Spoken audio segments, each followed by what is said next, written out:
तो आपने देखा आम आदमी की वजीर आतिशी सिंह ने एक बार फिर से मरकजी हुकूमत पर निशाना साधा। चुकी आज जो वारदात पेश आई है, किस तरह से दो बाइक पर सवार होकर बदमाश आते हैं और एक कारोबारी से 2 लाख रुपए लूट कर दिन दहाड़े ले जाते हैं। इसी वाकये से एक बार रियासती सरकार को फिर से मौका मिल गया है कि वो एलजी और मरकजी सरकार पर निशाना साधें। सीधे तौर पर कानून निजाम को लेकर और कानूनी व्यवस्था को लेकर दिल्ली में सवाल उठाया गया है। आतिशी ने भी यही कहा कि अगर आपसे दिल्ली का कानूनी निजाम नहीं संभल रहा है तो आप इसको छोड़ दें। आप एक बार रियासती सरकार को यानी आम आदमी पार्टी को ये पूरा निजाम देकर देखें, फिर आपको बताएंगे कि दिल्ली के लोगों के लिए कितनी महफूज बनाई जाती है। जो कि आपको हमने दिखाया था कि किस तरह से ये वाकया पेश आया था। बदमाश खुलेआम हाईवे पर आते हैं और दिन दहाड़े ये लूट की वारदात पेश आई है। और ये ऐसा एक मामला नहीं है, माजी में भी गुज़िश्ता कुछ दिनों पहले भी कई ऐसे वाकयात आए हैं। कत्ल के मामले लगातार दिल्ली के अलग अलग इलाकों से सामने आ रहे हैं, जिसको लेकर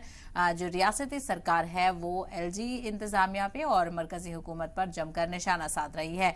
तो शरेआम बंदूक की नोक पर लूट कर ले गए थे और ये तस्वीरें आप देखिए, दिन दहाड़े आराम से ट्रैफिक चलता हुआ नजर आ रहा है। 2 बाइकों पर सवार होकर बदमाश आते हैं, गाड़ी को रोकते हैं, घेर कर रोकते हैं गाड़ी को और फिर जो कारोबारी उस गाड़ी में बैठा हुआ था उसके पास से 2 लाख रुपए लेकर फरार हो जाते हैं। यानी ये साफ है कि इस बात की जानकारी इनको पहले से ही होगी कि इस गाड़ी में कौन है, उसके पास क्या कुछ है। वो बहुत ही आसानी के तरह से आसानी के साथ ये पूरी वारदात अंजाम देकर खुलेआम फरार हो जाते हैं। इसी को लेकर रियासती हुकूमत एलजी और मरकजी हुकूमत को घेरने की कोशिश कर रही है और इसी पर आम आदमी पार्टी की लीडर आतिशी ने क्या कुछ कहा है, आइए एक बार फिर से सुनवाते हैं।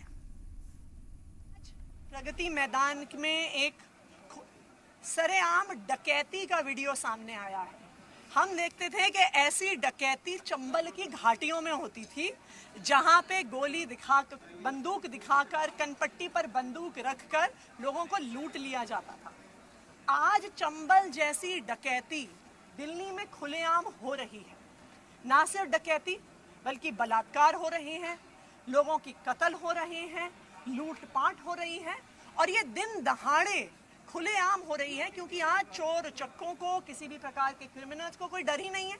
उनको पता है कि एलजी साहब के पास सिर्फ एक काम है, अरविंद केजरीवाल के काम का क्रेडिट लूटने का काम। वो सुबह से लेकर रात तक वही करते हैं। जो एलजी साहब की संवैधानिक जिम्मेदारी है, दिल्ली में पुलिस व्यवस्था को देखना, दिल्ली में कानून व्यवस्था को देखना, उसके लिए एलजी साहब के पास 1 मिनट का भी समय नहीं है। तो अगर एलजी साहब से दिल्ली की सुरक्षा व्यवस्था नहीं संभलती है तो एलजी साहब को इस्तीफा दे देना चाहिए, या तो किसी और को एलजी बनने दीजिए जो दिल्ली की